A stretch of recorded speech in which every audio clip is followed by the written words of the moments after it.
a Wikid creator interview. This is a series where we sit down with our creators and talk to them a little bit about what inspires them and what makes them want to create, and a whole bunch more. So my name is Michael. I'm one of the Wikid co-founders. I'm joined by a fellow co-founder as well.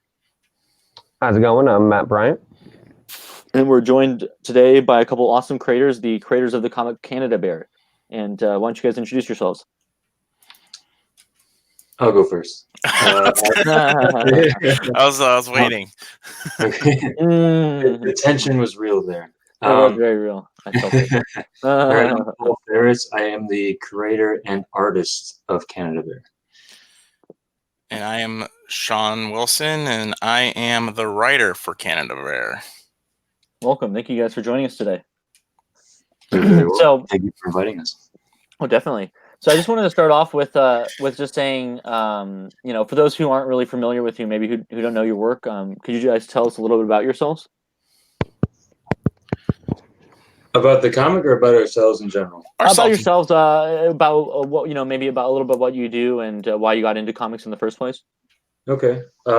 Well, I've always been an artist as long as I can remember, but I got into comics actually when I was studying animation at Edinburgh University, and that's actually where Canada Bear was born. But I've been an animator for a while. I worked for various studios doing I was 2D trained, so I always drew on paper. And then I got more into storyboarding, and then I was like, wait, why don't I just get into comics one day? Because storyboarding and comics are very similar. And I actually asked Sean if he can write a few issues, and it's been, 3 years now, Sean? Since we've been doing Canada? 3, actually. It might be 4 years now. 4 years, okay. I think. Yeah, I think it's 4 years, because me and Paul go way back. We've known each other since we were in elementary school. Oh, wow.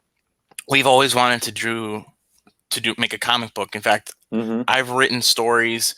Paul's done some of the artwork for it, but we're kids, so it went nowhere. And then, because I grew up, I read every comic under the sun that I could grab.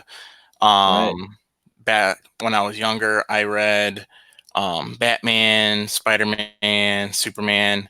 Those were the 3 staples, like any young 8 or 9-year-old would be reading back then in the 90s, because I grew up on all the 90s cartoon shows like Spider-Man, the animated series, X-Men, the animated series, and Batman, obviously.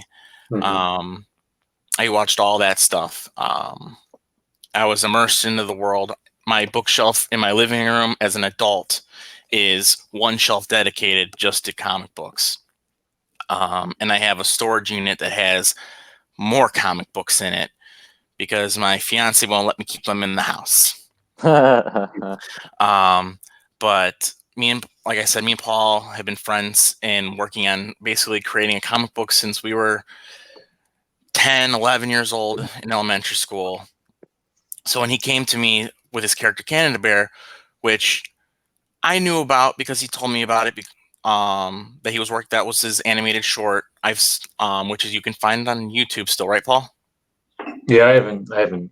It's been up there since like 2011. Yeah. Okay.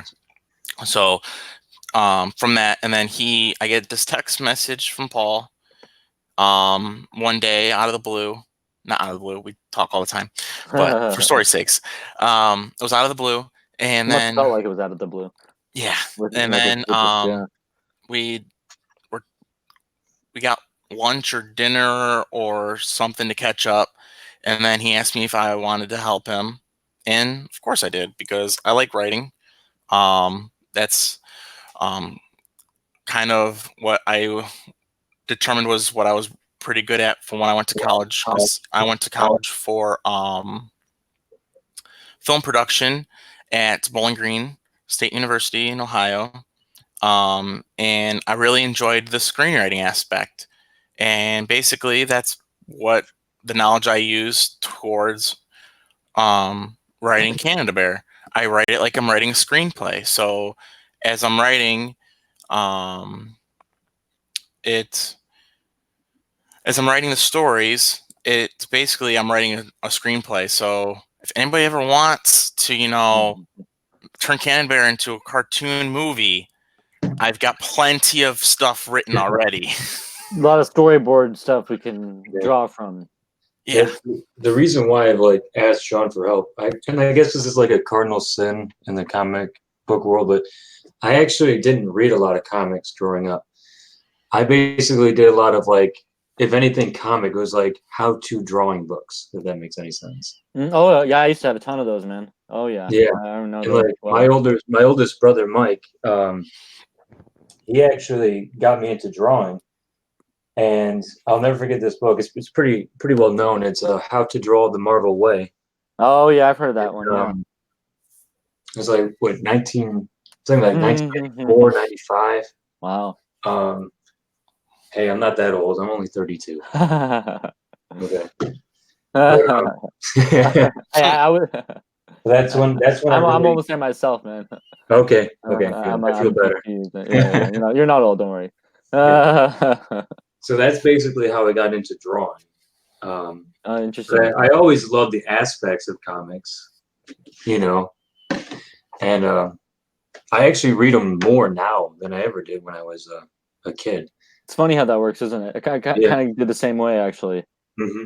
Read a lot more comics now than I did as a kid. I get more of appreciation for it now. Yeah. Mm-hmm. Yeah, and I read less comics now because I'm reading Charlotte's Web, and comic of Charlotte's Web. No, my stepson. I help him with his reading homework. Okay. So When you said you're reading, I'm reading more books with my stepson than right. comics, but he does love reading. That makes sense. He loves reading. Actually, the last comic I read was a Minecraft comic book that my stepson brought home from school. So, and it was hilarious. Oh, that's funny. Well, it's good to hear that. Yeah. I was going to say, speaking of which, for comics, why don't you guys go ahead and tell us a little bit of a premise behind your series? The premise and how we created it, right? Is that what you mean? Kind of. You can actually go into that as well, and a little bit of kind of why choose a bear, as well as some of the villains, and kind of what the story is, right? What the story is all about, and that kind of stuff. Okay. Well, Paul, like I mentioned before. What was that? I said you could start with the characters. Oh, of course. Okay, so like I mentioned before, Canada Bear was created as a animated project for my senior thesis in college. So like it's on YouTube. Oh, it is. Oh shoot. Yeah. I don't even think I've seen the animated one. I gotta check that out now. Can we get a link to? Can we get the? Do you mind sending us the link in the private chat here? I'll definitely plug it for you guys. In a second here. That sounds awesome. Well, you could talk. I'll find it. Okay. So it's created as a senior thesis while I was attending Edinburgh, and which is actually a really well-known animation school in Pennsylvania. And my family is from Canada. Sean's not Canadian. Nope. Oh, really? Oh, yeah. Interesting. Technically, I'm not either, but my whole side, I'm only a second-generation American. Mm-hmm. So my dad, both my grandparents on my father's side are from Nova Scotia and Prince Edward's Island. Okay, yeah. And then they're just scattered everywhere they can be in Canada. Because there's only 5 of us in the United States. And well, back to that. So I've always wanted to create like a Canadian superhero. And actually, a grizzly bear is actually my favorite animal. I know it's kind of like an odd favorite animal, but I've always liked them.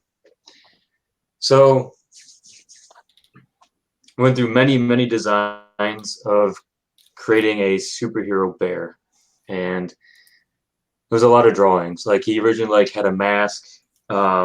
His cape was actually like the Canadian flag, then I'm like animating that over and over again is going to be a pain in the butt. And so years go by. Finally got the final design, and the villains, actually, since I'm talking about characters, I want to do like Canadian puns based on the villains. So like one of the main villains is the salmon, right? So grizzly bears love to eat salmon. So why not make a like guy in a salmon costume be like the arch villain, arch nemesis? And then I created I kind of went like a Bane type character, and that's what Bear Trap is. I know. I love Bear Trap. He's a great character. Oh yeah, and he went through. If I can find some old drawings of him, I'll bring him up. But like I kind of wanted him to be like kind of like a cyborg in a way. That was like the original idea. So like he had like one whole arm was like all metal. Then I kind of like toned it down to where his jaw is like the main focus. Now I put on just real quick. I want to say I just had on the screen there. That was the link to the Canada Bear animation.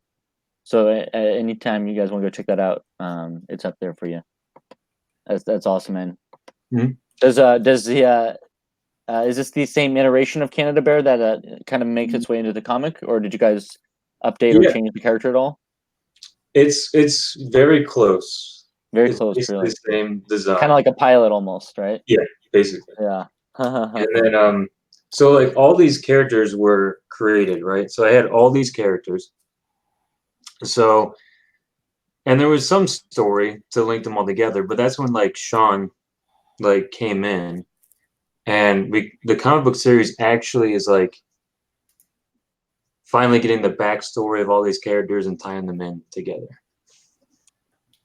Right, because we're introduced to Bear Trap and Canada Bear in the first issue. Yes. And then we'll kind of expand on that as the issues go forward. Exactly. So we've been talking a little bit about the comic and what it's about, but I want to talk to you guys because you have this really unique style and a sense of humor, and I wanted to kind of ask about what some of your biggest influences and inspirations are. Artistically, there's two main artists that I really follow, and that's Darwin Cook and Bruce Timm. I'm not familiar with them. Can you tell us about them? Sure. Bruce Timm, we probably don't know his name, but he is actually the guy who designed all the characters for the Batman animated series. Oh, really? And, okay. Justice League cartoon. I mean, he worked for DC, or actually technically Warner Brothers, for a very long time. Darwin Cook, I follow him not just because of like his art style that I like too, is because he was actually an animator first before he started working for DC. And if you want to know his work, he did the New Frontier for DC. Is that a newer series than the somewhat? than He did an yeah. animated version of it back in 2016. 2016. Okay, yeah. He actually died that year too. Oh wow. Oh, that's too bad. Yeah. But those were my two main influences. The humor aspect of it, anyways, the way I always looked at it, like I wanted something that adults can get into and be appropriate for a younger audience, right?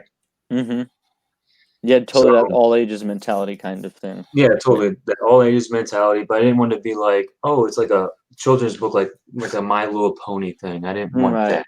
Right. But like a big influencer on that, like the humor part of it, anyways, was The Tick. You ever watched really? the animated cartoon The Tick? Yeah, I have not seen that, but I've heard a lot about it. Yeah, it was on Fox Kids back in the 90s. So it was like that sarcastic humor. Sean did a great job with the humor too. Like he loved adding in like different puns, like Canadian puns, puns everywhere. So. I know. I love the all the stuff like in the opening kind of the comic, we see these bomber geese coming in. Yeah, and I thought that was just hilarious. I love that kind of thing. That's the Canadian Air Force. How fitting. Yeah, so all the Canadian references and stuff is really fun. And all my Canadian relatives love it. They're not offended by it at all, which is nice. So, do both of you guys do the writing together, or is it more of you have one being strictly the writer and the other one being the artist? Or Well, how does that exactly work? Paul gave me all the toys, and I write it. Nice. I have all. Paul gave me all these characters. He gave me all of their backstories and how they operate, and I can't wait for you guys to see the salmon. I love writing the salmon. Paul knows how much I love writing the salmon and his henchmen. The salmon talks in fish puns sometimes. Oh gosh, what a horrible nemesis. The first time you meet him, he doesn't think that Canada Bear is actually a bear, so it's hilarious. His attempt to try and prove that Canada Bear is not. It seems like a logic. Yeah, it seems like a logic trail. I'd have to see like how is he going to try and make that work. Well, it could just be the most sophisticated mascot suit of all time. So it's very true. Who knows? He does bring that up. He does. That sounds like a good conspiracy theory. Like, nah, man, Canada Bear's not even a bear, man.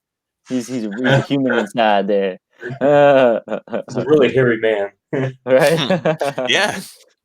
That's pretty funny. Now I wanted to point out a couple of comments in the chat because there's some cool stuff in the chat here. Neostar Production says, "Been a while since I've seen a cool bear character." And Rusty Dio says, "The art style in the animation link is very reminiscent of a Disney art book I had back in the late 70s."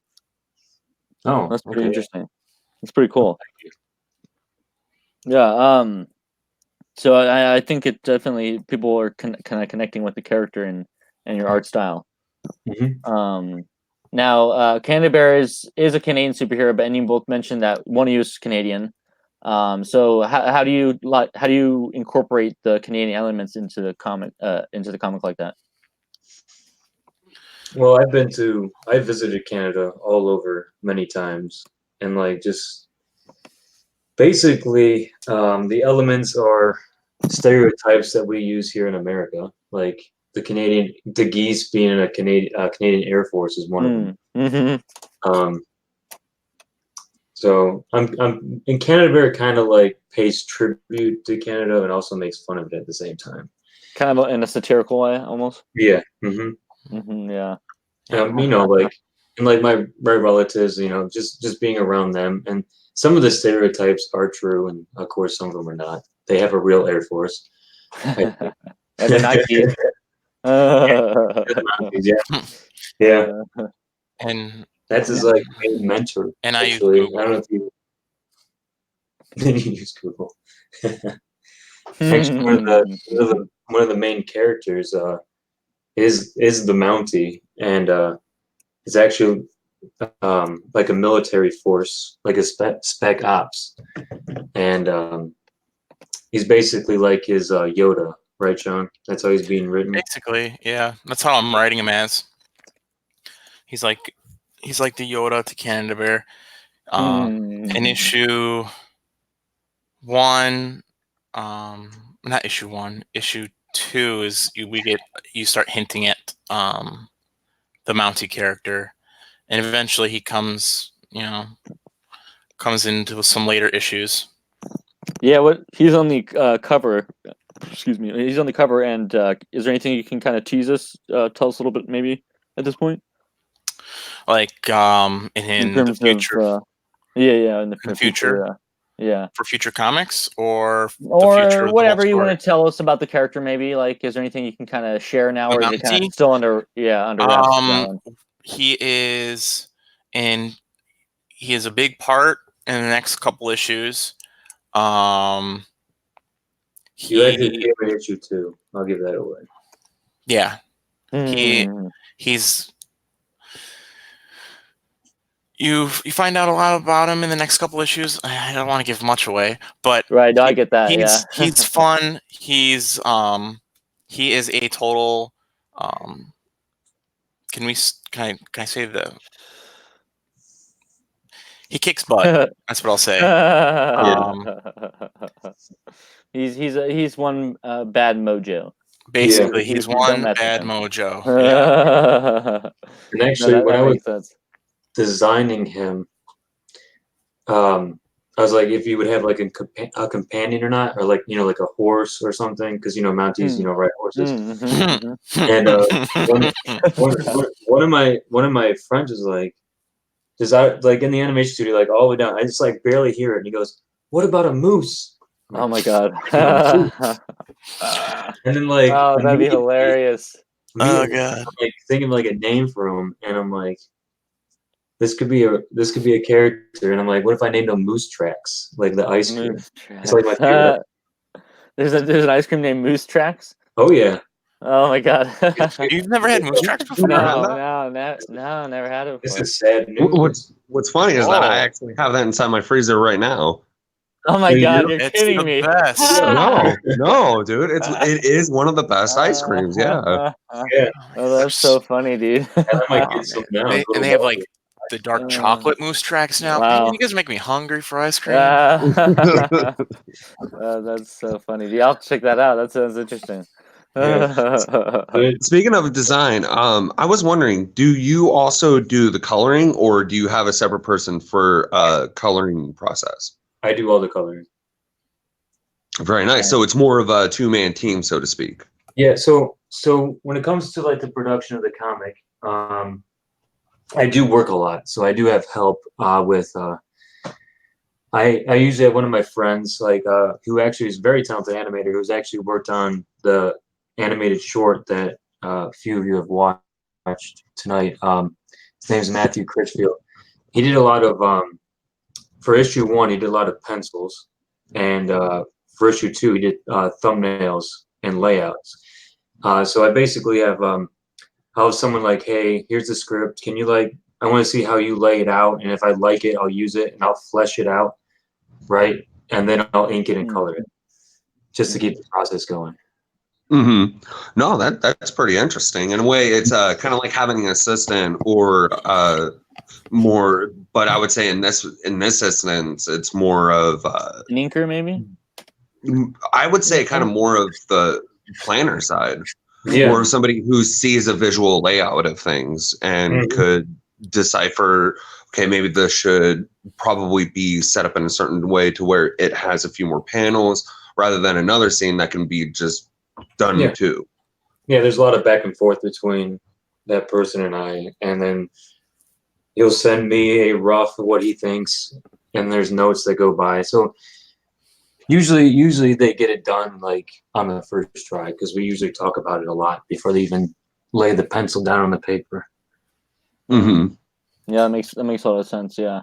Mm-hmm. Speaking of planning out, Rusty Dio asks in the chat, will it be an ongoing series or a set number of issues? Okay. It's going to be, we're doing the Canada Bear by seasons. This is the first season, and it's going to be 10 issues or 10 episodes, if you will. And then we'll take Very nice. maybe take a mini break, and by mini break, however long we feel. And then season 2 will be another 10 issues or more, depends on how long of a story we want to tell. And it'll probably be like any television show where it will either take place directly after the events of the previous season, or it will take place weeks, months, days, years later.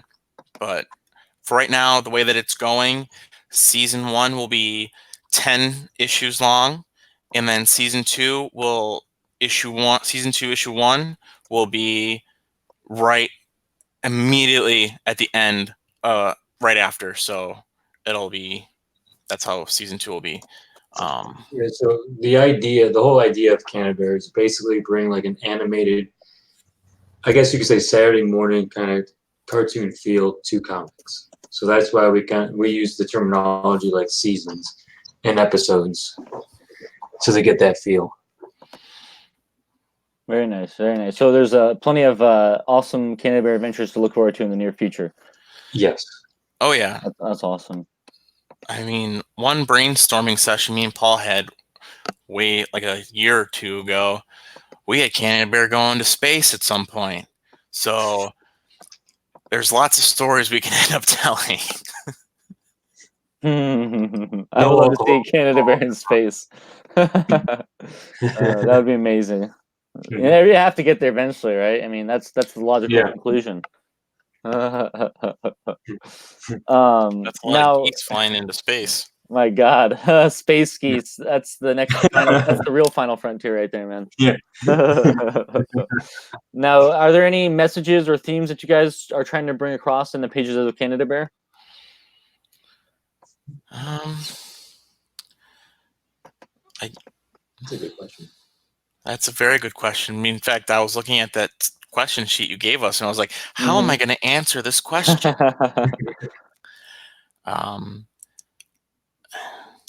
Yeah, no, it's an interesting one.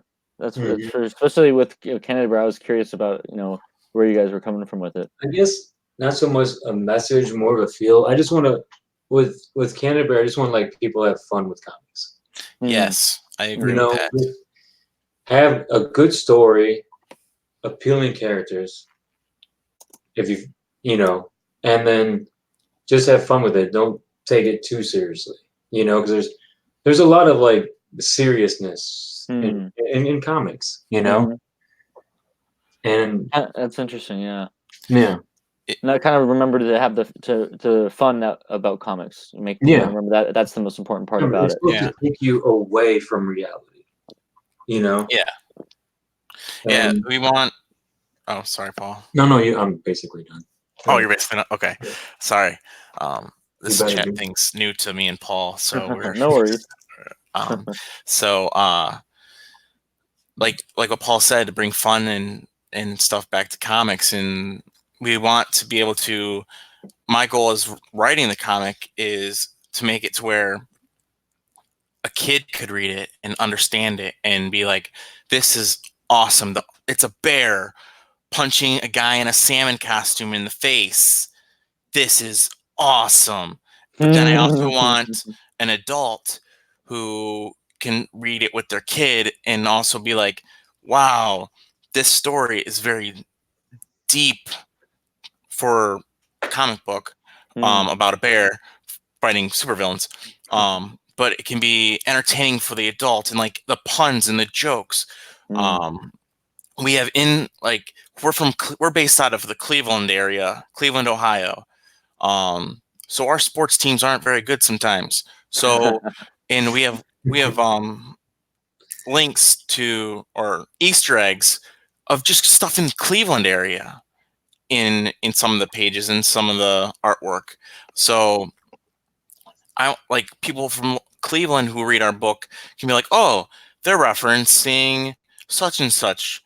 And all that stuff. So I want kids to enjoy it for the Saturday morning feel, and I want adults to enjoy it for the story and the art, and basically that's it.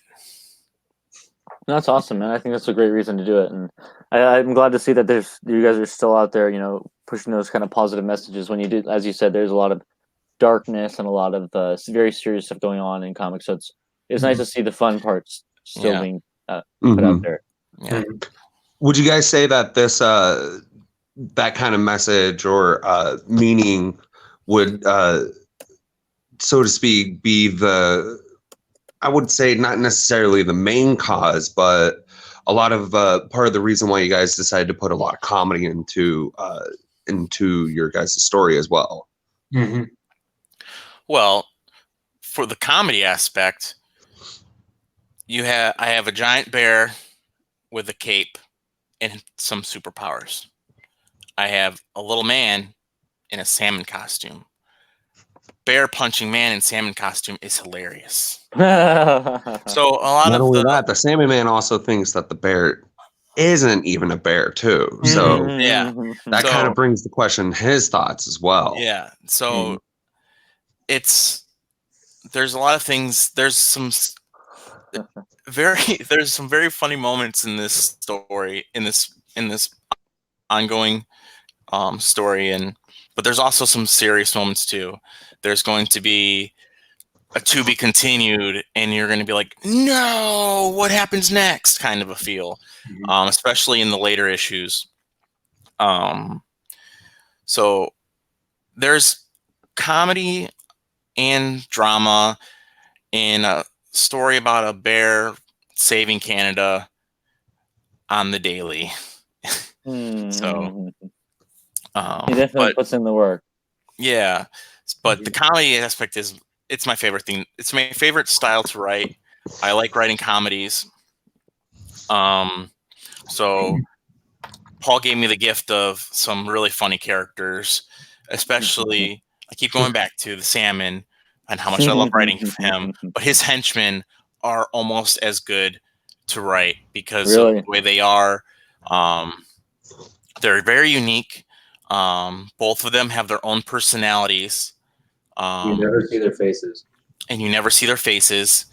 When they're in their fish costume, you don't see their face because of the fish costume. And when they are not in the fish costume, what do they have over their heads, Paul? Paper bags, brown paper bags. Yeah, brown paper bags. So just as henchmen should. Yep. Right? Yeah. Faceless, nameless henchmen. Good. Very good. And like there's a little funny thing about Canada Bear. Like he actually works. You've seen the animated short. He works at the bank, right? So you're probably wondering like, why don't people think he's a bear? So like, you can say it's like the Clark Kent effect. With Clark Kent with the glasses, right? So whenever Canada Bear's in a shirt and tie, right, they see him as a human, not a bear. A very hairy, large human. Who sees them as the bear? Normal people. Really? Yeah. Oh, really? Do we get to see a perspective of that in the comic at all? From not yet. I would love to see a shot of that in a future issue. That'd be kind of cool. But it's not drawn yet. That would be dope. That'd be interesting just to see what that human version looks like. Because is it like see that as a front? Right? Because it makes me think like, is it the same? Do they all see the same person, or do they see different people? That's an interesting perspective. Think of the dad from The Incredibles, the first movie, the first one where he's fat, and large and big. Broad shoulders, with a lot more hair. They think he's just a hairy coworker. That's all. Yeah. Basically. In fact, there's a scene where Canada Bear is counting down. He wants to be off work so bad so that he can go fight crime. He's excited. He's got 10 minutes left before his shift ends, and then some bank robbers walk in, and he gets mad.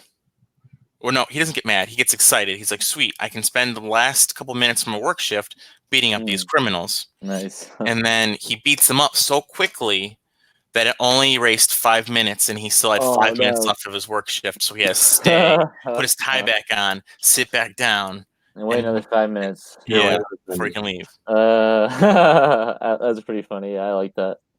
It's like he's like, man, I did that way too fast. I think that's exactly what he says. Even Canada Bear has the same problems as us. So it's pretty good. You want him to be relatable. I mean, if you just like put a bear in a suit and don't try to make him relatable, it comes too quirky and. Yeah, that's why I work Canada Bear is like a person. Like he acts like a person, even though he's a bear, but he acts like he would if I was writing for Superman or something like that, like any other human superhero. Yeah. So I write him like that. That's how he gets a great personality from that.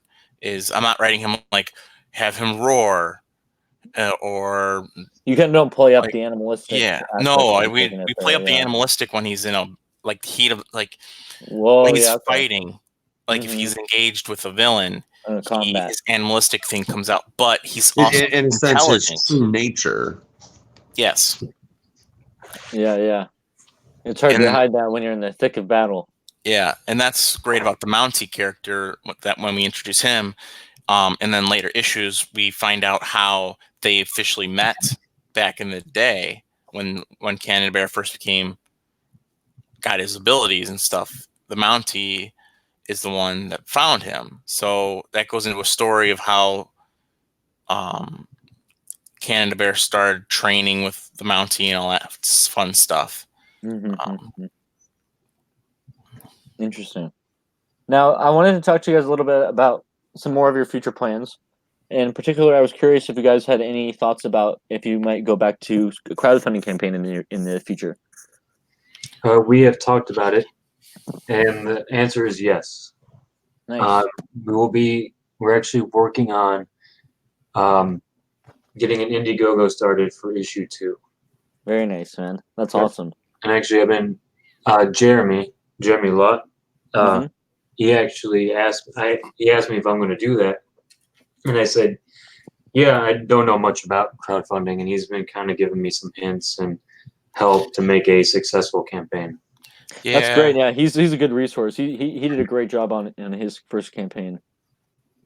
Yeah, because we've tried before and not very much success. So we'll take any help we can get with that stuff. And I've seen it happen, a number of times already. Jack Irons, their first campaign didn't make it, and they came back for another successful run. And then also Wrath, another comic we published, their first campaign didn't make it, but they came back and had success as well. So I think part of that is persistence, and you can find success in that way. Yeah, it's surprising how much knowledge you need to know and like the tricks. Definitely, you learn a lot on your first campaign. I come to realize, and we fulfilled about 4 campaigns now, I think, if I'm not mistaken, 4 or 5, if my count's right, and so we've definitely learned a lot on our end. Just getting the books out to people and that. So it's definitely something you learn and gain experience from as you do these things. But I'm really, really glad to hear that you guys are going to be coming back. I think that's going to be exciting to see what you guys come up with for your campaign. Yep, and we're probably going to go the Indiegogo route. Nice. Yeah. I think a lot of people really like a lot of the kind of some of the special things that you can do with Indiegogo. Yeah, when I saw it, was it Machi? If I'm pronouncing that right, I apologize if I butchered it. I believe that's right. I like how she did the. I guess if you get it, she did Kickstarter first, right? Okay, so I liked how she had a successful Kickstarter, and then she brought it over to Indiegogo, right? Yeah. I think that's a smart way to do it. And then I guess bring a whole different audience to that. So, I mean, if you did something like that, would you mention, oh, I have a successful campaign here, but I'm bringing it over here to? Yeah, I don't think anyone would mind that. Something Raven did with Machi is on the Indiegogo, she actually made a tier specifically for people who'd already backed the Kickstarter, which was kind of like you already have the books, but here's some new goodies for you to grab. Okay, that's good. And so that's another smart way to do that too. I thought it was pretty clever. People could buy into that tier too, or just go specifically just for the back. No, yeah, anyone could grab that one if they wanted to. Yeah, but it was kind of tailored towards those people who had already picked up the book. And we're just looking to get the new merchandise that wasn't available from the Indiegogo because she had some kind of Kickstarter exclusive stuff. Yeah, so one of my things I'm learning from that, not to get off subject too much, but is what rewards to put, what is actually a stretch goal. It's a lot of terminology that I'm still kind of learning and mastering. Right. Yeah. No. Yeah. Even in the chat, Neostar says, "I feel your pain, fellows. I really don't know anything about crowdfunding. It's a tough one. Yeah. It's a lot to learn. That's for sure. There's a lot of things that you might not think about ahead of time, but it's definitely good to ask people who've had successful campaigns for advice, and because those are usually really great resources in terms of how to run the campaigns and whatnot." I agree. Yeah.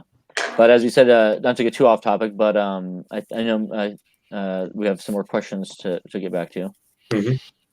Yeah, I was actually thinking about this with chapter or issue 1. You guys introduced Bear Trap. I know we've been talking a lot about one of the newer villains, Salmon Man. I kind of want to know a little bit more about Bear Trap and like, in a sense, who he is and why you see him more as the main villain. Okay, I'm gonna leave this up to Sean Mhm. to give away how much he wants to actually give away, but Fair enough. Sean. Oh, yeah, you cut out there. I didn't hear you. What'd you say? Oh, Something about Bear Trap?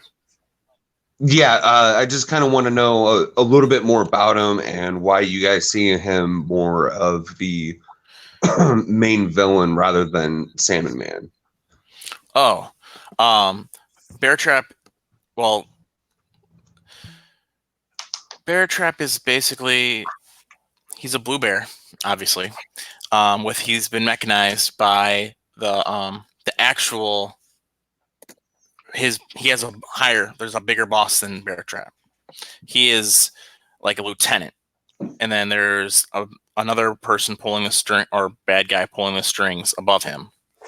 And Bear Trap is highly intelligent. He's very good with computers and technology. Hence all his upgrades that he has on his body. And his jaw is made out of what kind of is it just regular steel paw or is it just like a steel bear trap jaw? Yeah, basically. Okay. And he's in charge of this army of robots and stuff like that, which leads into the next issue. I think Paul, did you put the preview of? Did we do a preview poster of that? I think it might be on our Twitter. Yeah, Maybe. right there. Yes, that one right there. Yep. that's just what I was pulling up. Yeah, totally. Yeah, his army of robots. That's all a great one. So And yeah, sorry, Sean. Go ahead. so yeah, so he's really intelligent. He knows what he's doing. He knows how to manipulate things to go his way. He was created in a lab. He was a lab experiment. And he sees Canada Bear. He sees it as when Canada Bear and Bear Trap were both got their power, got their abilities to be heroes or a villain. Canada Bear was saved by the Mountie and was trained for good, while Bear Trap was found by the main villain of all of Canada Bear series and was turned into this monster. He sees Canada Bear as what he could have been. He could have been a good guy and saving people, but people see him now as this monster who has a bear trap for a jaw. Jeez, that's intense. So basically, Bear Trap he's the Venom to Canada Bear Spider-Man, basically. A lot of the characters were very influenced by the comics that Paul and I read growing up and the comics that Paul is reading now and I'm reading now. For very iconic characters.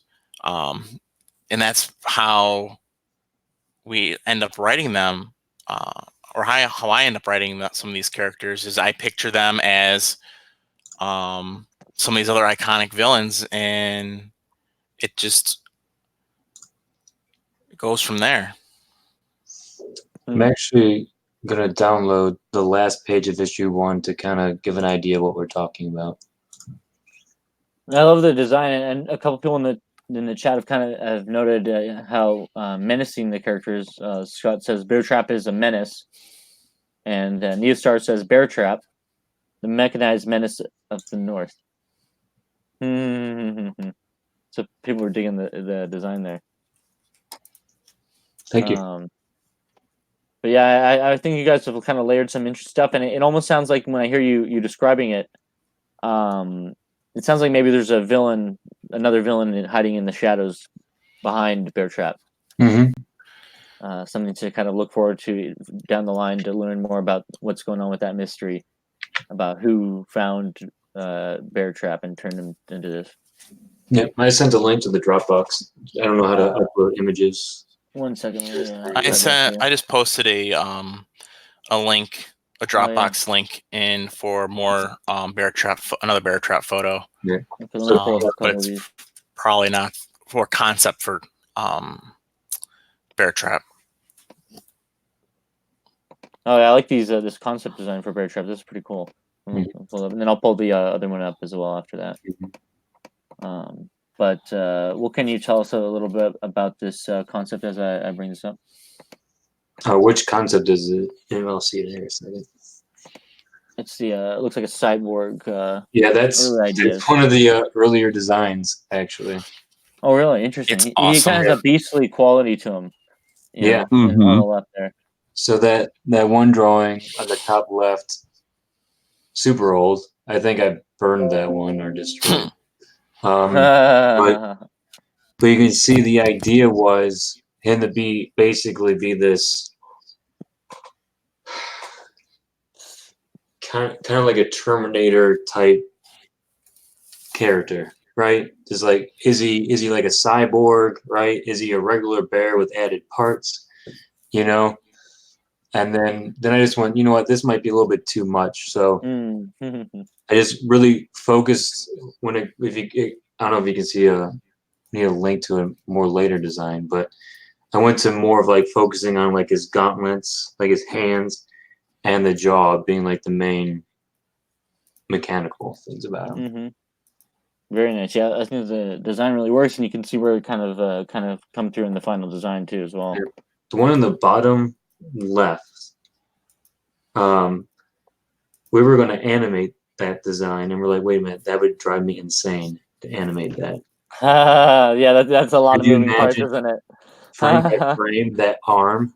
Oh my god, yeah, that would have been a nightmare. All the little pieces and details, and that's wild. But it's cool to see the evolution of the character from the early days to the middle stages to where it is now. It's really kind of changed and evolved along the way. It's pretty cool to see. Thank you. Now, pulling up the other image here. Oh, no, that didn't work. That link not work? Maybe I got the wrong link. I think you sent. Make sure you sent the right link here. Let's see. I think you. I don't know. Maybe try sending it again. Sorry about that. No, you're for some reason, I took it to my Dropbox for my my main page. But yeah, the bear trap concept is really cool, and definitely looking forward to seeing more of that in the next issue. Are there any highlights? Sorry, were you gonna say something, Matt? No, I'm just gonna send the image through you on Twitter, and then you can bring it up that way. Oh yeah, okay, yeah, or yeah, we can go ahead and show that real quick. But in the meantime, what were some of the highlights you experienced as through creating this? Like some of the obstacles that helped you learn better, or anything kind of more along those lines? Are you talking like artistic challenges? Is that? Yeah, you could say challenges, but I would say anything that you've learned through those challenges. Oh man, you guys have good questions.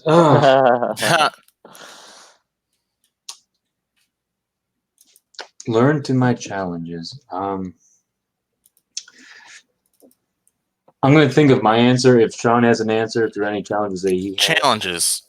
Well, seeing as I'm the writer, and not very good at the artwork, I once was.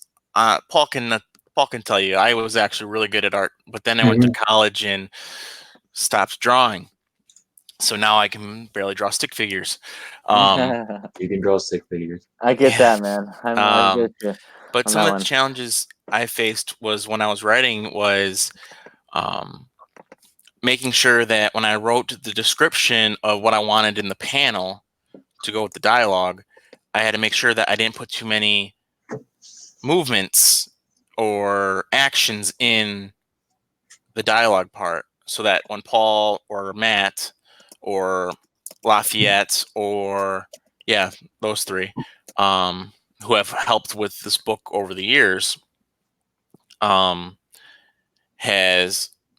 they would know what to draw in each panel. So that was a challenge at first. I think I'm getting it down better now. But at first it was hard to keep it simple. I would be elaborate, and now I am writing 2 sentences or 3 or 4 sentences for an entire panel that I used to write like a paragraph describing what was going on. Yeah. So and I guess that's a more challenge for efficient. both of us, because I mean, coming from an animation background, is we're both. I mean, a comic is a script, right? You are writing a script, but it's a totally different format. So, I mean, when you're writing a script for, let's say, an animated short, you can kind of be you can be descriptive in both, but you know what I mean? It's like you're watching a show and you can kind of have the characters talk and just kind of go on and on with the dialogue. But in a comic, you got to make it short and sweet and to the point. Right. Yeah, exactly. You kind of have to cut out a lot of that excess that you would normally have. Yep. Very streamlined. And I guess artistically, a challenge was like being from an animation background. Basically, I'm a cartoonist, right?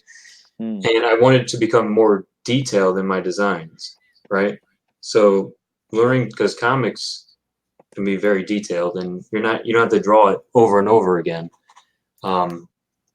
as a movement. So getting more detailed in my characters is probably a challenge there. That's really interesting. Yeah. Well, it definitely seems like you've come a long way from when you first started with that that first design. Definitely adding a lot of detail in these page here we see. And what exactly are we seeing here with Bear Trap? This is spoiler. The last page of issue. Okay. I wanted to show this because we were talking about the main boss and how Bear Trap fits in. So this is where you first get a glimpse of what the main boss is. This is the guy who kind of has been manipulating Bear Trap. The bad influence. He's been manipulating everything.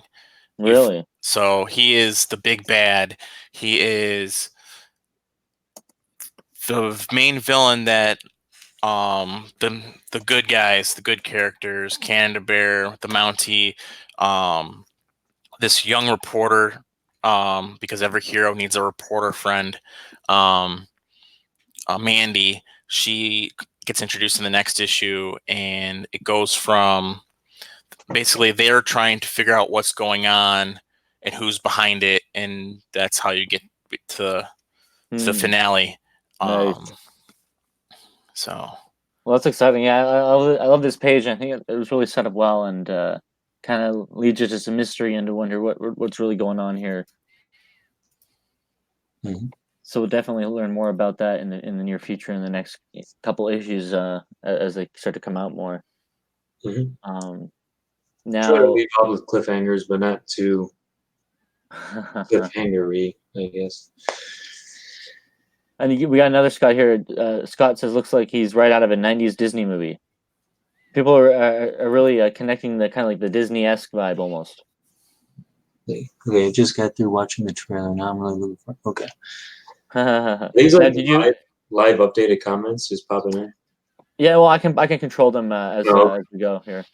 Yeah, I have it. Nice feature.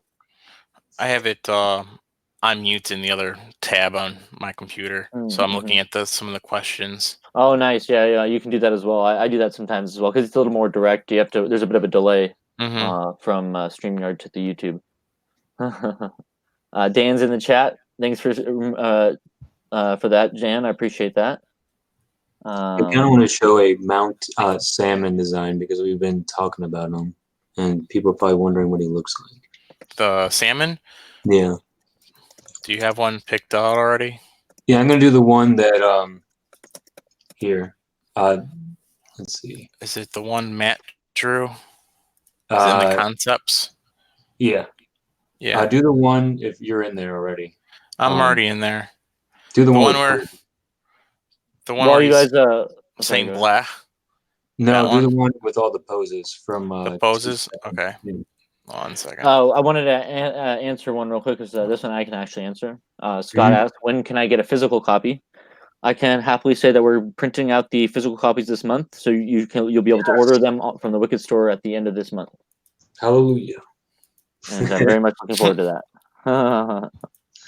Yeah, All right, guys. these ones. Real quick, I personally have to head out. It was a blast. Oh, Look forward to hearing the rest of this when I get a chance to. okay. Thanks, man. I appreciate you joining us, and take care, Matt. We'll talk to you soon. Take care. Not a Buddy. problem. Have a great one, guys. Adios. Yep. Good night. Later. So, did you were you able to locate the image there? Oh yeah. Yep. Excellent. So Just Matt, sent it. a little background on Matt. Matt is actually a guy who helped me grow as an artist too. So he's kind of like my mentor in a way. Nice. Oh, that's Um, awesome, man. But he's very talented as well. Well, that's But really nice to hear, man. here's his drawings of the salmon from my design, and he drew from these from my design. Now, is Matt? Is he very active on Twitter? Not I don't know. He's actually not very social media. Not a social media type. No. No. That's understandable. Not for everyone, you know. That's No, fair. not for everybody. Did you send But that over? he's a very kind soul. So I have the this is a good one. So I'm gonna pull up the salmon pictures here real quick. 1 second. So this is some sketch work. It looks like so maybe some behind the scenes stuff with it's the pre-production work. salmon character, and kind of a bit of kind of showing you kind of a variety of different poses and kind of emotions going on. Yep. And so this is the guy who's in the salmon suit, and he's the villain in the second issue. No, later on, I think. Later, he comes later, more down the line. He The comes salmon becomes issue very 4, right? Issue 4. Okay. So we had to Or is it- rearrange some stuff Hmm. because the way that I have the outline. So I have the season is outlined already out. Already got done doing all the outlines for every issue, and then we decided to change things up with the order. So yeah, Paul, I think it goes origin, bear trap, bear trap, bear trap.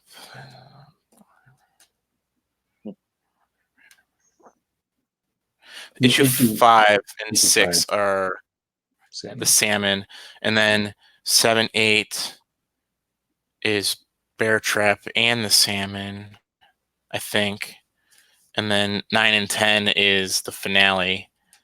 So And that actually goes back to I think we had a question earlier about how many issues it was. So is it something where you mentioned seasons? So are we going by like 10 episodes per, or rather 10 issues per season?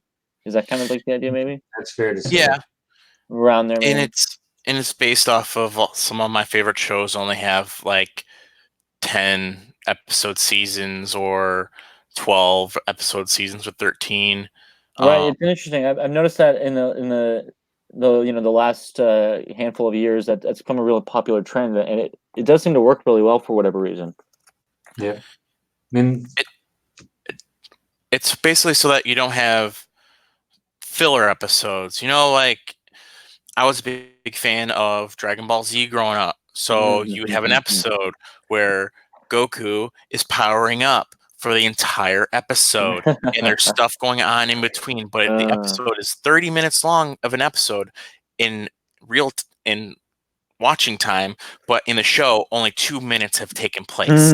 So I hate that. So to be able to just make it 10 episodes, no real filler episodes in it, all goes short and sweet. Just like right to the point. You know? right to the point. No filler episodes where you're just like, why is this dragging on when it could have been wrapped up in instead of a 22 episode like season of a show that could have been wrapped up in 13 episodes or 10 episodes. So you don't have those long filler. No, yeah, it makes a lot of sense. Yeah. Mhm. Nice. Well, I definitely think that's a good way to do it, and I'm looking forward to more of this first story. And speaking of which, what can we expect to see from Canada Bear in the future? In space. We got to get there, Um, man. There's gonna be in the future, for the future of Canada Bear, there's gonna be a lot of happiness and a lot of excitement and a lot of fun, but there will also be a lot of sadness Hmm. because stuff happens and you have to deal. The Canada Bear has to deal with it. Not And everything can just be all happy all the time for Canada Bear, No. mhm. unfortunately. He has to control his inner bear. Sometimes Mm. when stuff happens and he gets emotional and he snaps. So he has to learn how to control that, and we'll go into more detail with that in the future seasons of Canada Bear. More villains, lots more villains, lots more puns. Gotta Um, have the puns, man. Of oh course. yeah, gotta love the puns, eh? Exactly. And it's gonna be fun to write, and I can't wait. I'm so glad that one of my best friends decided to go, hey, I have this awesome character, but I need help writing. And the fact that he chose me to help him write it has been a lot of fun, and I wouldn't change that ever. So Well, that's awesome to hear, man. It sounds like you guys have a great partnership and are doing some really cool, fun stuff with this character.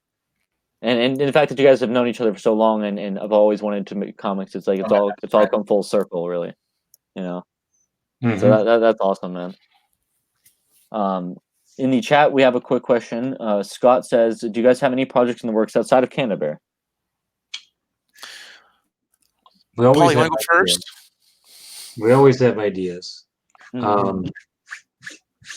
Actually, Sean's brother, whose actually name is Scott. Hey, man, you're spoiling it. That was what I was gonna say.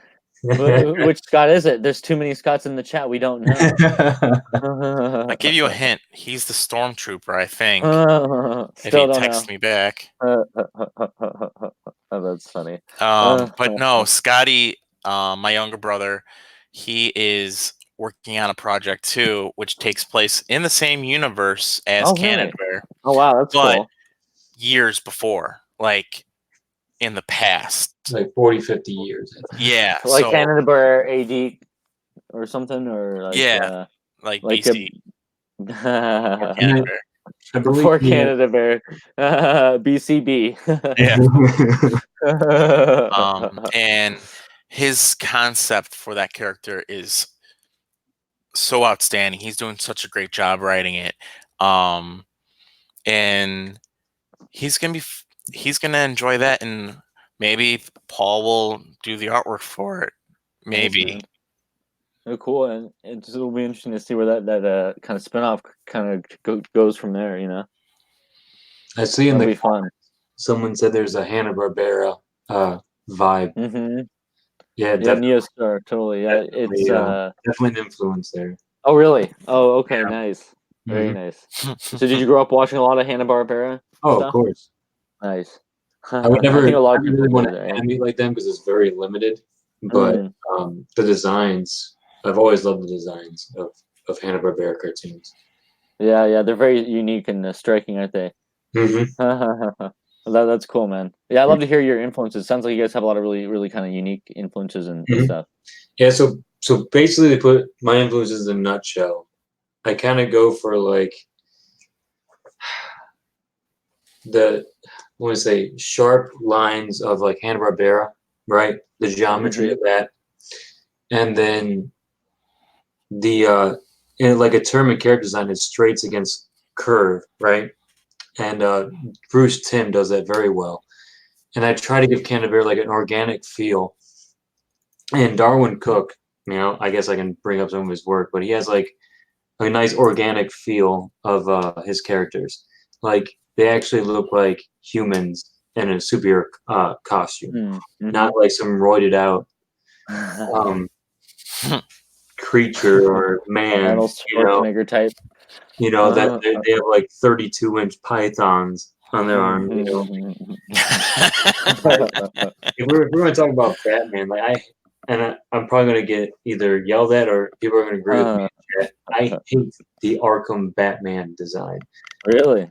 Yes, not the one that came out for PS5 and Xbox One. That one was a little bit better. Well, But you the got one PS5 for- already, You Paul. know, like the Arkham PS4, Asylum game. PS4, you know what I mean? Oh, he was pretty buff in that game, wasn't he? Yeah, but like if you go back to like the PS3 361, the Arkham Asylum, and then the trilogy there. I remember that one the most of all, the first one, I think.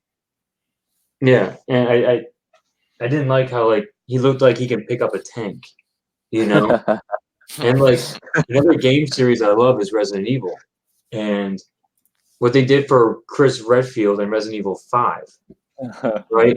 So he looked like a tall, athletic-looking man, just a normal guy, right? And the other ones, and then suddenly Capcom decided to make him look like he juiced up like crazy. Captain America all of a sudden. Yeah, Okay. it's crazy. It doesn't make sense. It's funny. It's like, it is funny. I get it that they have to be athletic, muscular, I mean, like with the Hulk, it makes sense, I mean, he gets bigger the more angrier he gets, right? Right. Batman doesn't need to look like that, in my opinion. I thought the Christopher Nolan's Christian Bale Batman was a pretty good look for it. Not too over muscular, but still pretty big and strong. Mm-hmm. And he had injuries. His knees, by the time Dark Knight Rises, his knees were completely shot. So, like, he's a real person. He's going to take bumps and those bruises, and he's gonna have broken bones, and he's not gonna be jacked all the time. And luckily, he did all those push-ups. Otherwise, he would have burned down in the first movie. Jeez, yeah, it's intense what those guys have to go through for those movies, man. Mm-hmm. But in the chat, kind of going back to the Hanna-Barbera stuff, Neostar says that he also loves Hanna-Barbera. They're cartoon animals, they're mystery-solving characters, and especially they're superheroes. Yeah. Mm-hmm. No, yeah, that's awesome, man. Kind of makes you want to go back and watch some more, doesn't it? Yeah, that's fun. That's actually what I grew up watching. Besides all those superhero shows I mentioned earlier, but Cartoon Network was actually Cartoon Network, and actually had like Yogi Bear and all those other Hanna-Barbera shows, the Jetsons and stuff. Yeah, and man, I grew up on all that stuff. So some of the comedy aspects I write Canada Bear kind of like that. And then Paul and Matt draw it very well. That's what's so fun about it. It almost feels like it's a throwback, or like at least an homage to that kind of stuff. Correct me if I'm wrong. Samurai Jack is a Hanna-Barbera cartoon, correct? It's made by the guy who made Dexter's Lab, and Dexter is. That's right. It's made by the same guy. I think. What is it? Gendy Tartakovsky. Yeah, and I think it's under Hanna-Barbera. Oh, I wouldn't doubt it, man. That's my favorite cartoon of all time, and it ties into Canada. I think that's the epitome of art of animation, in my opinion. Is Samurai Jack, like the design, I love it. Yeah. The color theory, just everything was great with that cartoon. Yeah, he really was he's a really interesting director, and I love the art, like you said, the art direction and his cinematic influences. I think are really interesting as well. And so yeah, I think it definitely is really cool here. You have some influences from that as well. I think that he has a new one out called Primal. Oh yeah, I saw that. I saw a few episodes of that. Yeah. It's actually really interesting. What he does with Primal is there's no dialogue. It's about medieval, or not medieval, rather ancient times, like cavemen. Yeah. And there's no dialogue at all. It's all like audio. Wow. Yeah, it's really powerful the way they're able to kind of bring the drama across with no dialogue. That's good. Yeah, so it's like, yeah, man, I get that being inspired from that. And did you see the final season for Samurai Jack? I did not. You gotta watch it, man. It's like it wraps it all up Some people, feel like the ending's hit or miss, but I felt it was a good way to wrap things up That's pretty after good all with this time. endings, though. Either you're gonna love it or be Oh unsatisfied. yeah, hard endings are so hard to do. Yeah, Yeah. that's very true. Luckily, we're just getting started with Canada Bear, so we Yes. don't have to worry about that right now. Well, I've been thinking about how to end it too. Really? Oh I've my god, always have an idea how to end it. that's tough. Yeah, and will I like the ending that you think is the ending? That's going to be the question. That's true. That's the real question. Yeah. I just spitball ideas. Well, So- hopefully it'll give him a nice ending. Well, spitballing ideas with Canada Bear, because what really got Canada Bear going was when me and Paul became roommates a couple years ago. We're not roommates anymore, but when we first became roommates, we would stay up until 1, 2 in the morning, just brainstorming ideas. And that's how we got Canada Bear Goes to Space. And I think we were saying that was going to be in season 5, Canada Bears in Space, the entire season. And then we had 6 like seasons and a movie, man. like it's just, our brainstorming sessions are hilarious because they go off in all these different points, and then we try and reel ourselves back in, but we can't because it's just hilarious. About like, I don't even know how. And then we had aliens involved coming in at some point, and It's pretty crazy once you get yeah, out. I mean, there's so many different possibilities for the future of the characters, and it's gonna be a fun ride. And I'm just making me think of Canada Bear in Space. I'm thinking, and it's fun. You gotta do. I feel like another one you could do would be like a Canadian, 20 Leagues Under the Canadian Sea, where he goes underneath the ocean for underwater adventures. like an ancient Canadian civilization. Yeah, there you go. That'd be awesome. It'd be like the Canadian Atlantis, essentially. Yeah. But yeah, like you said, there's so many possibilities you can kind of take with that character and go fun places. And there's that's clues. what's cool about the character in the comic, I think. What people ask me all the time is there a hockey player character or something? Why doesn't Canada Bear wield a hockey stick? I'm sure that'll pop up eventually, right? Oh yeah, I'm sure. Oh yeah. You have a Mountie in there, so it's like that's the next logical step right there. It's on its way to that final outer space. It all connects. The dots connect here. Yeah, one idea I had. It's actually kind of like a true thing. I believe I told you about this, Sean. There's actually like a underground maple syrup thing in Canada. Like What? Yeah, The good do like an underground like mafia thing with maple syrup. Yeah, this is gonna be fun. Good stuff. This might be season 2. I don't know. We'll not find what out. You can't refuse a maple syrup offer. Yeah, the maple syrup mafia. and they The maple syrup mafia, and they have the reserves, man. And the mafia's taking all the good stuff and like putting out like Mrs. Buttersworth type maple syrup. I feel like it's got to be like this in that scenario. It's almost like this got to be like a prohibition on syrup. It's like you got to go to them to get the good stuff. Yeah. Then all of a sudden there'll be these speakeasies popping up everywhere. I love that. I love that concept, man. That's By the way, one of his weaknesses is synthetic like maple syrup. Like, He has to have good stuff. Hey man, you got any more of that good maple syrup? Yeah. Yeah, that's right. Scott says the maple syrup cartel. Yeah. Yep. And this is definitely a completely true story. Definitely. It is. 100%. Yeah, and I thought that'd be like a fun thing to play off of. Right. No, that is interesting. That kind of goes along with that you guys' sense of humor and how you play off at that in the comic. So you guys have been doing this for a little while now. You guys mentioned that you guys been working together for a bit of time. I was wondering if there's any advice that you might give to people out there who are thinking about creating their own comic for the first time. Don't be afraid to finish or get started, and I guess don't be afraid of failure. You know, like it took a while. Like Sean, we wrote Canada Bear, and it took what, 6 months to a year to get it out, right? Yes, the Does- first printing of the original Canada Bear. The one that Wikid is publishing is the updated version of issue 1. But yeah, it took a while. It took a while. Like it took about a month and a half to write because we were brainstorming different ideas for his origin.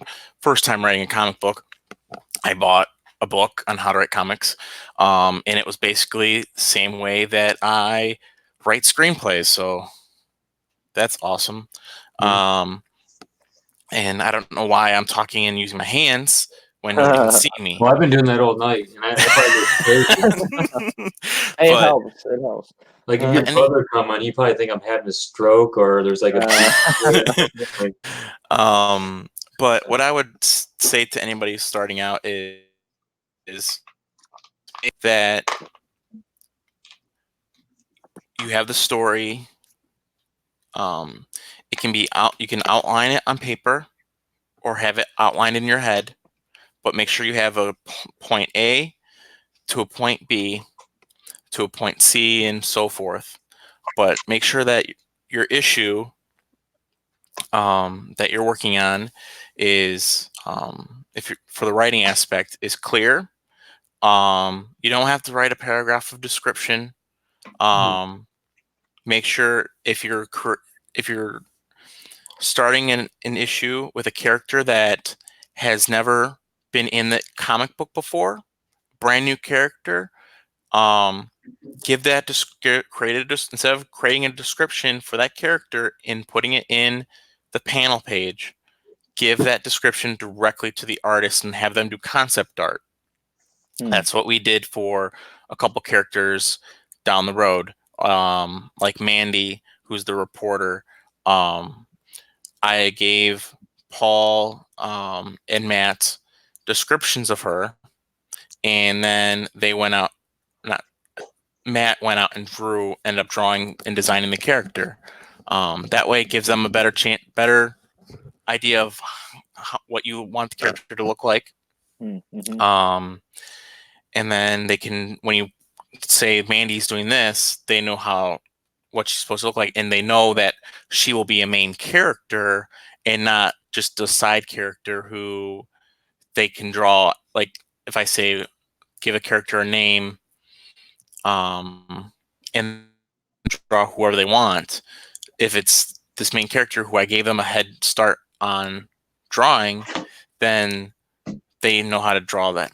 So make sure that that person looks exactly the same every single time. Mm-hmm. And keep that consistency going. Yeah.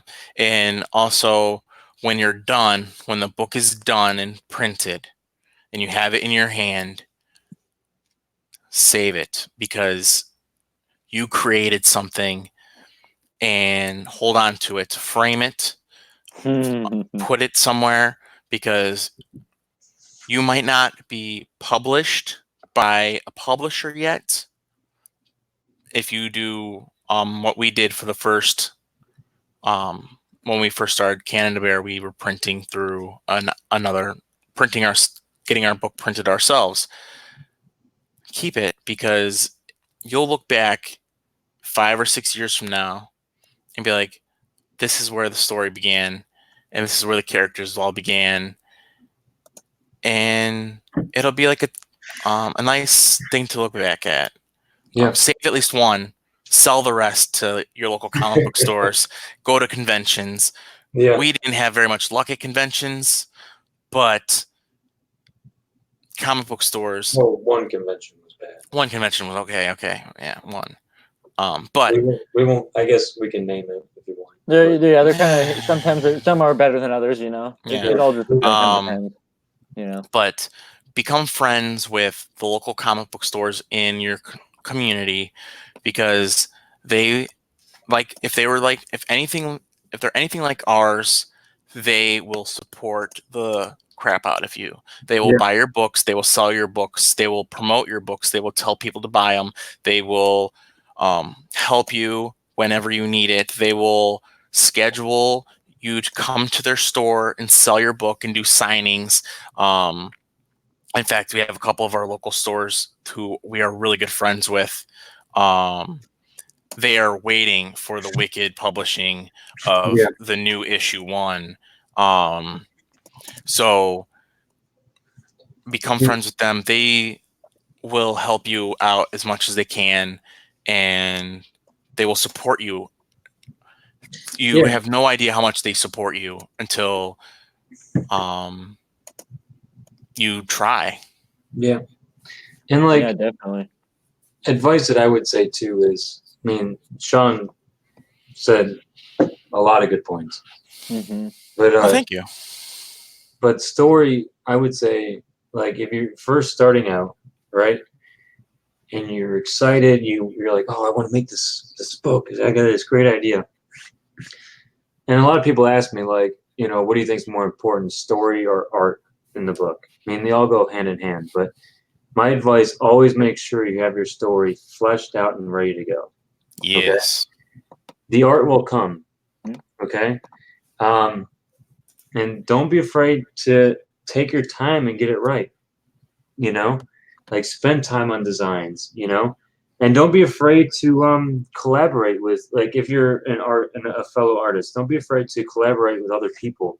You know, do a design, like let's say like I do my character, Canada Bear, right off the bat, like, wow, this looks great. You shouldn't go, you know, right off the bat and say that's final. Don't be afraid to show it to other artists, right? Mm-hmm. Because I know people who work for Marvel, right? Or work even at Nickelodeon who I've graduated with, right? I will show them my designs and tell them, hey, how can I tweak it? How can I make it look better? Right?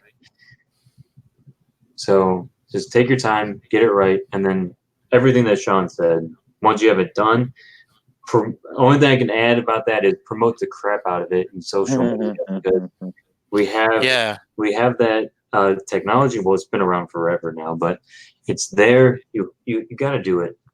You have to. I mean, I'm not that great at it. Like Sean No. and everybody else is better than me.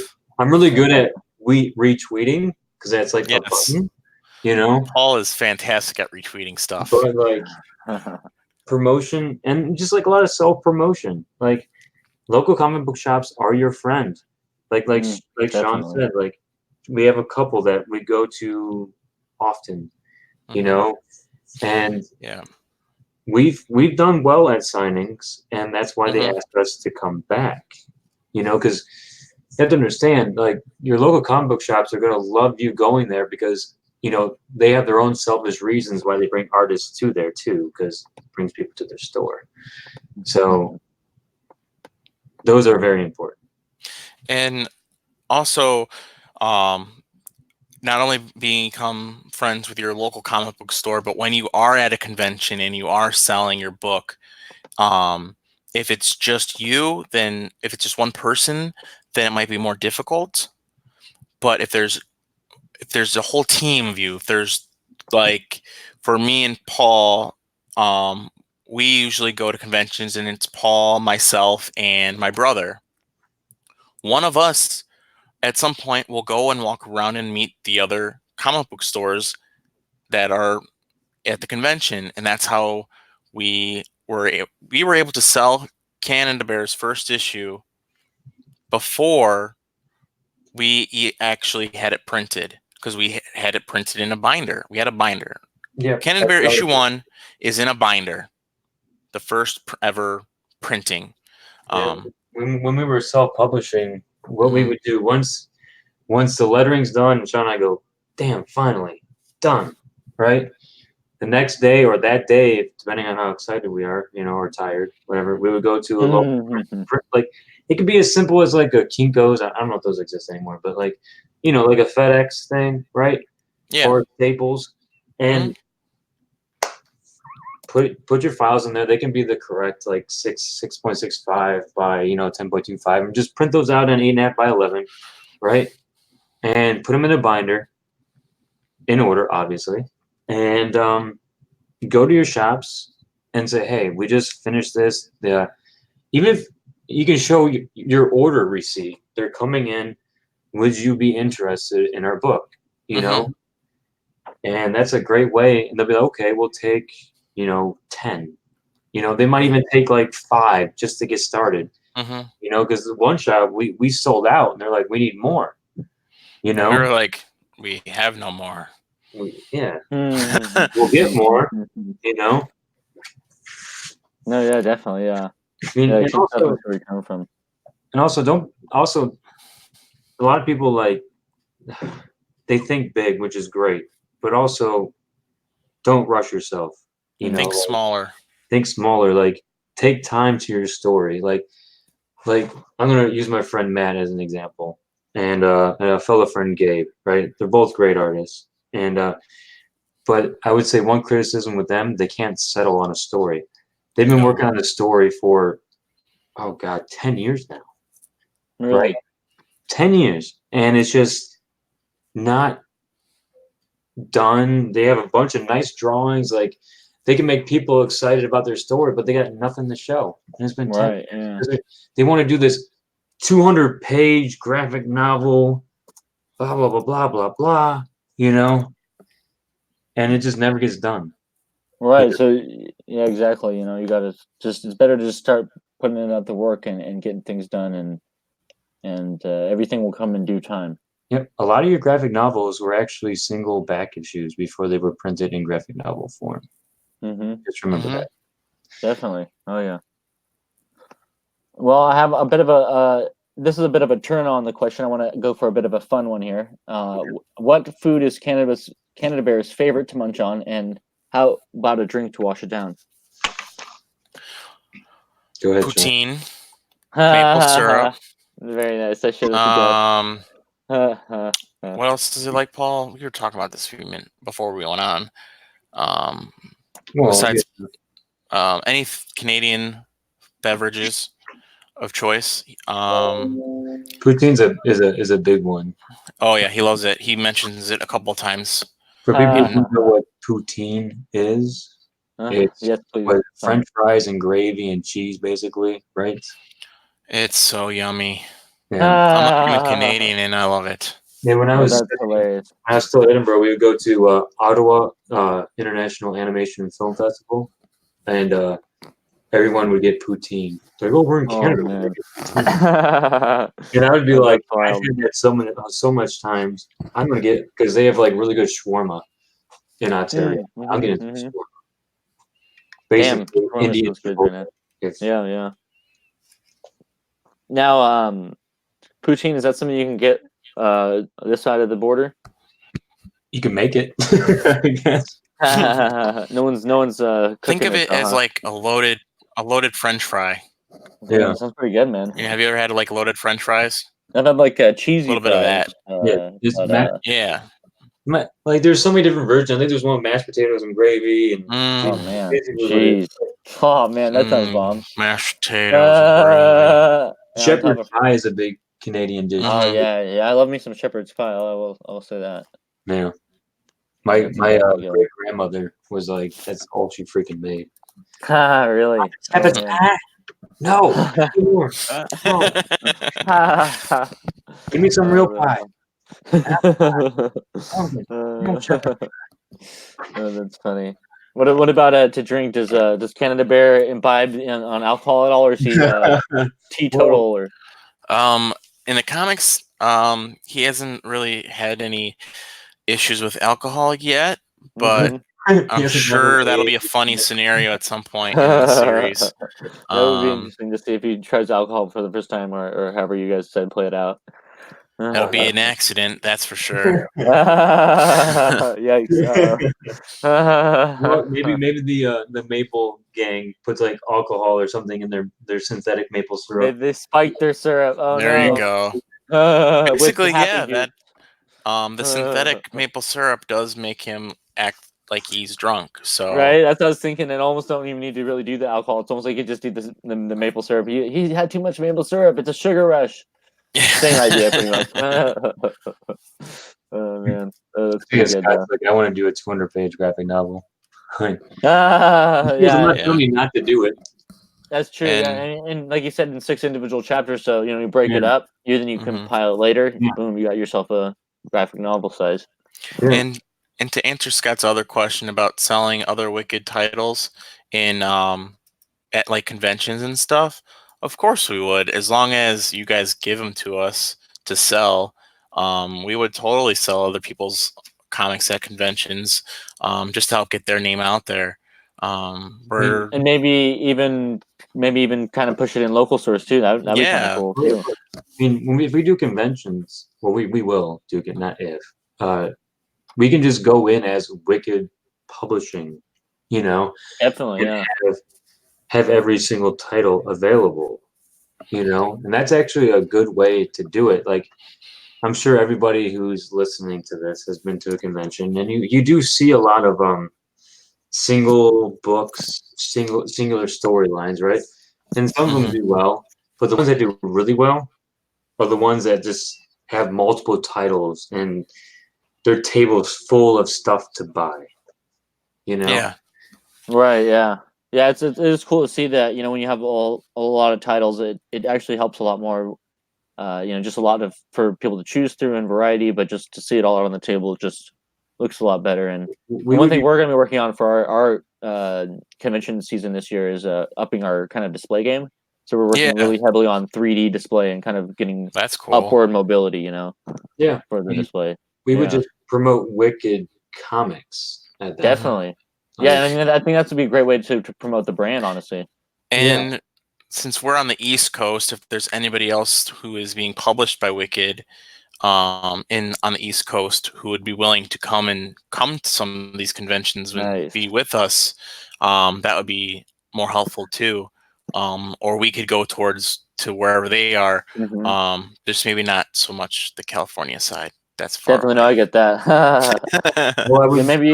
love to go to Emerald City Con because my brother lives in Seattle. Oh, really? Oh, really? Well, Nice. I would love to go there. that would be Yeah, we fantastic. wanted to go to this one. We're gonna try and go for next year. Unfortunately, we got waitlisted this year, so it's yeah. Waitlist. Unfortunately, yeah. Waitlist For of this point, Doom. yeah, it's tough, man. I'm learning more. The more and more I do these conventions, you got to plan so early, way earlier Yes, than you you would even do. think necessarily. Yeah, So, Sportman is in PA. That's right. I forgot his name. Chuck and Chuck. Eric. Yeah, Chuck and I think Chuck is the one. Yeah, who's over there. Yeah.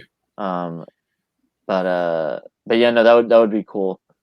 That it'd be cool to see some of the Wicked creators kind of getting together and joining up for some conventions and helping promote all their comics and stuff. And Yeah. that'd be awesome. I know that's kind of what we want to start doing as well. So it'd be kind of nice to have some more East Coast coverage, I think. Also, here's another tip for people. With conventions, go to the smaller conventions first. We did not listen to ourselves when we did not listen to ourselves when we first did our conventions. We did the bigger conventions first. Mm-hmm. We lost money. Yeah. Go to the big cheaper one. conventions, Yeah, build the up big- an audience, and then go to the bigger conventions. like, We did the opposite, and it was terrible. it's either What good. kind of a table did you guys have? Just a basic table. Like an artist alley or like an exhibitor? Yeah, artist alley. Artist, yeah. Okay. Yeah. Mhm.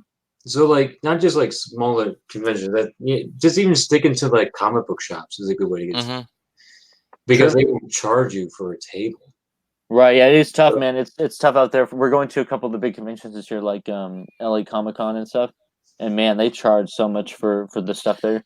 Yeah, it was bad. Yeah. I know LA's they're just expensive in general. So like Oh yeah. what's expensive in the East Coast is like cheap in the West Coast, and that's a proven fact. How much was Wizard World, Sean? That was what, $400 for a table? Less than that, but around that time, around that dollar amount. about Yeah. $375, I believe, Yeah, for a that came table. out with That was two 3 years passes. ago. Did we had to buy someone? We had to buy an extra pass too, right? And that's why it was over 400, right? No, we didn't have to buy an extra pass. Okay. But the The point is, person, yeah. No, wait, no, we did have to buy an extra pass. Yeah. Also, bring your own chairs if you're going to a convention that's not a local convention. The smaller conventions, they give you nice chairs, multiple chairs. You can have, if you have 3 or 4 people, they will give you extra chairs. the Oh Wizard boy. World, all right, Wizard World, this is a tangent, I'm sorry. No, I but get it, needs man. to be I get where said. you're going from this because I Wizard agree. World, Artist Alley. When we sign up for it, we mention that there are 3 of us. How many chairs do they give us? One. Yeah. One chair. and there's like people like it's kind of funny. You have other artists and going around like, "Do you need that chair? Do you need that chair?" It's like people like stealing chairs. It's ridiculous. And eventually, somebody who works for the convention will go around. Do you need another chair? Like, yeah, you know. It was so funny. Actually. It was funny. This is a funny story. So we're setting up for Wizard World Cleveland. It was our first big convention, our first convention ever, actually. And actually, that was our favorite convention. We loved it. We had a lot of We fun. did well. We did well. We did very well there because Nice. we were the local boys. That always helps. Yeah. So everybody was helping us out. But so we're setting up, and we have the one chair and another now friends of ours. He does his art is colored pencil artwork, and he does such realistic looking stuff with his artwork. Where they asked, or they had an extra chair, and I ended up asking them, "Hey, where'd you get that other chair?" And they went, "Oh, there's a stack of chairs behind that wall over there. We just went and stole one." So then I'm like, okay. So I went and grabbed a chair for myself, and then Paul went and grabbed another chair for my brother. And we were like just holding it, like it was like we were trying to be like not noticed by anybody. And then like a few minutes later, like you saw like a mass exodus of people going to get more chairs for their booths. Yeah, that's oh boy. You're being cheap with the chairs. Yeah, no, they always are cheap with the chairs. Like I've had numerous problems from past conventions where it's like, hey, I have some more people here. Do you mind grabbing another chair? Nah, we don't have any extra chairs, and you like gotta go search around the whole place and find like an abandoned chair somewhere. I want to give it to you. Exactly. You know, it's pain sometimes. It's like you're a very big convention hall, like a well-known like big events come. Okay. Well, that's the thing though, because they charge you for the chairs. They want to charge you for every little piece of it. You know. Yeah. They charge you for the chairs, the electricity. If you want to get this and that, advertising, more badges. You know, it's all part of their plan. Yeah, and a lot of the layout. Another tangent of mine. The layout and the placement of where people are located. And when we were in Cleveland, there was an artist alley, and then there were stores, and then there was another artist alley. We were in the second artist alley, but we were in the middle, and then on behind us there was a shop, and then another shop. But like it was the way it was set up was nice because everybody was walking past, looking at the shops, and then they would see the artists in comic books and the indie comics and stuff. So everybody was able to see it, and we were able to have a good payday, a good chunk of money came our way that day. It was wonderful. And then we go to the second one. The second was a World Adventure, which was in Columbus in the summertime. 3-hour drive. Yeah, so it was in Columbus. It was a 3-hour drive. It was in the summer on Ohio State's campus. It was basically where it was at. There were no students there. It was a ghost town. Oh man, nobody was there. And Artist Alley was small. Was one. Oh jeez. Artist Alley wasn't small. It was one long row. There wasn't a second. It wasn't broken up. So everybody. We were at the front, towards the front of the convention hall. People would walk in, turn left, and then turn right. Turn left and be between our section of Artist Alley and the more bigger name artists that were there. Right. It would turn right and go towards the bigger name artists, Artist Alley, and farther down. We were like in the comic book next to us. They didn't come back after the second day because Wizard World was 3 days. And they were didn't come back. published by Scout Comics. Yeah. Interesting. And they were local. They were Columbus. They're from So do you tell if Columbus. they're having good days or if or what was going on, They or if they're having seemed. bad I days? thought they were having a good day, and then so Friday happened. It was weird. In Cleveland, Friday sucked because it was the walk around day where all the people who have tickets for all 3 days walk around and browse and come back Saturday to spend their money. Columbus was opposite.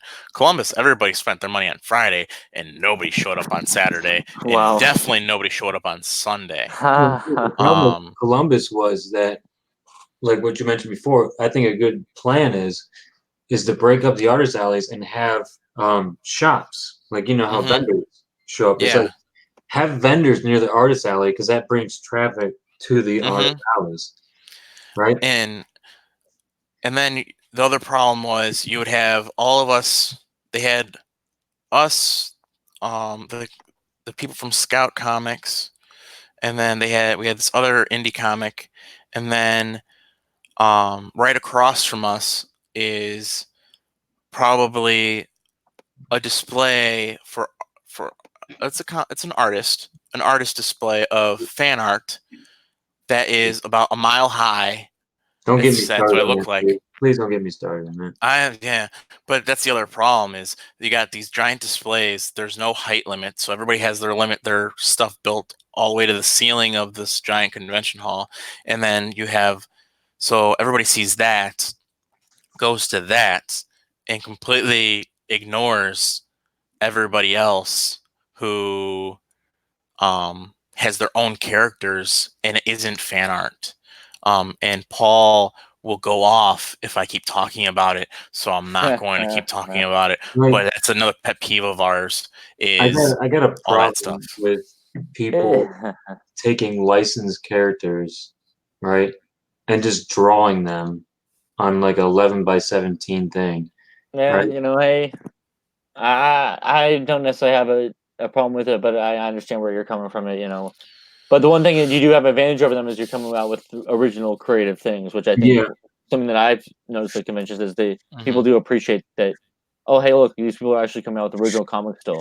Like I've had people come up and say, like, oh, I remember when comic cons were actually about comics. Yeah. And so I do think people appreciate that. Yeah, I think there are still people who appreciate that kind of stuff.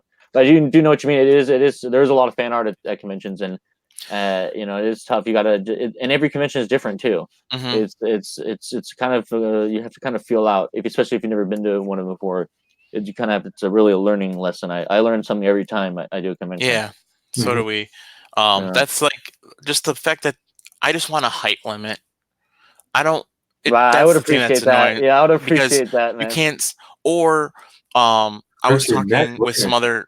I was talking with some other indie comic creators that were at a couple of the conventions, and we were all talking about how we wish that there was an artist alley, and then there was maybe a fan art artist alley, and basically have all of the people that are actually creating comics in one section, and then have all the fan art posters and paintings and all that hoopla in one section.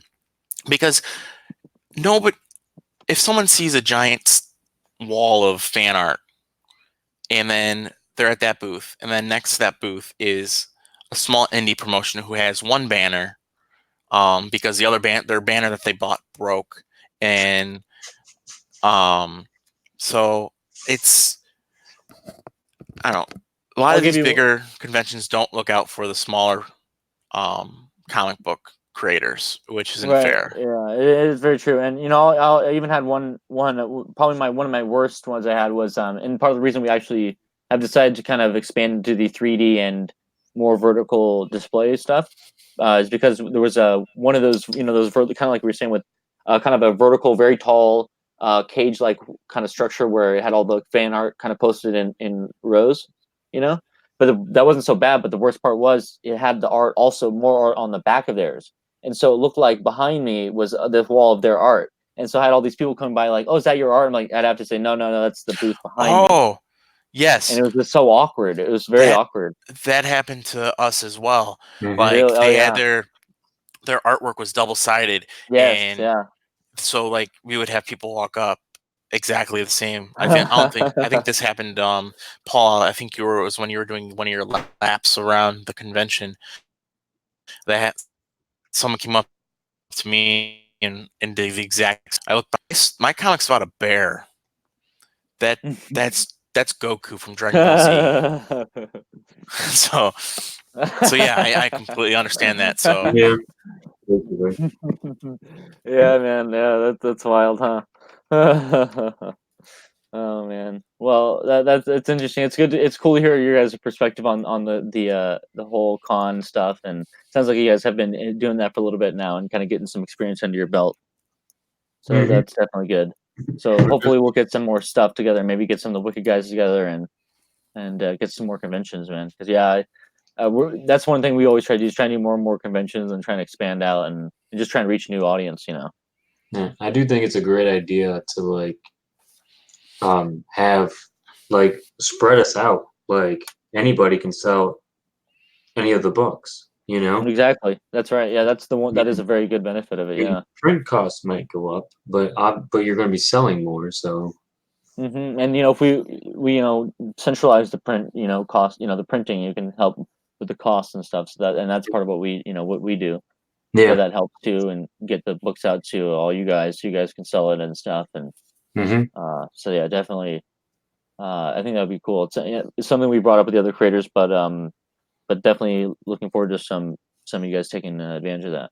Yeah. But we are getting to the end of our time here. We're starting to wrap up. Okay. But I did have another question here, and if anyone has any questions in the chat, feel free to ask that. Let us know, and I'll go ahead and ask that for you. But I did want to say, is there anything you'd like to say to your fans or anybody who are looking to pick up your book right now? Oh. Wait, can you say that again? I'm sorry. Anything you'd like to say to your fans out there, and possibly anyone else who might be considering your picking up your title? Well, for people who haven't read it, if you're looking for an action-packed Saturday morning cartoon feel, and love to laugh, right? Definitely pick up Canada Bear. Nice. But for fans that have read it already, issue 2 is, I'm happy to announce that there's 2 pages to ink and 5 to color. and a couple to letter. So that will be done very shortly. And Nice, then man. So progress going along. That's Yep. awesome. Issue 3 has layouts almost done, so we are progressing. We're being Very very nice. progressive. Very nice. Mhm. Excellent, man. Well, that's awesome. I really appreciate you guys sitting down with us to talk with us tonight and talk a little bit about Canada I don't Bear. get to say anything. Oh, I'm sorry. The Please, fans, please. to We can't everybody leave without out hearing there. your. We can't leave without hearing your final words on for this tonight. Was that Noah? What? You say Noah? Oh no, No. Noah's Ark. he's sleeping. Oh, okay. Oh, do you have My an animal named stepson's. pet Oh, named my Noah? Oh, stepson's your name son. is Noah. Oh, okay. He That should be makes more sleeping sense. right now. I hope he's sleeping. His bedtime was an hour ago. Uh-oh. You might have Um, some trouble on your hands. No, to our fans that who have been reading Canada Bear for the original run, I'm calling it that because that's basically what it was. We had, before we came to Wicked, we had 3 issues done. And for everybody who's read those 3 issues, I hope you enjoy the new artwork, and the new story, the rest of the story that has been building up.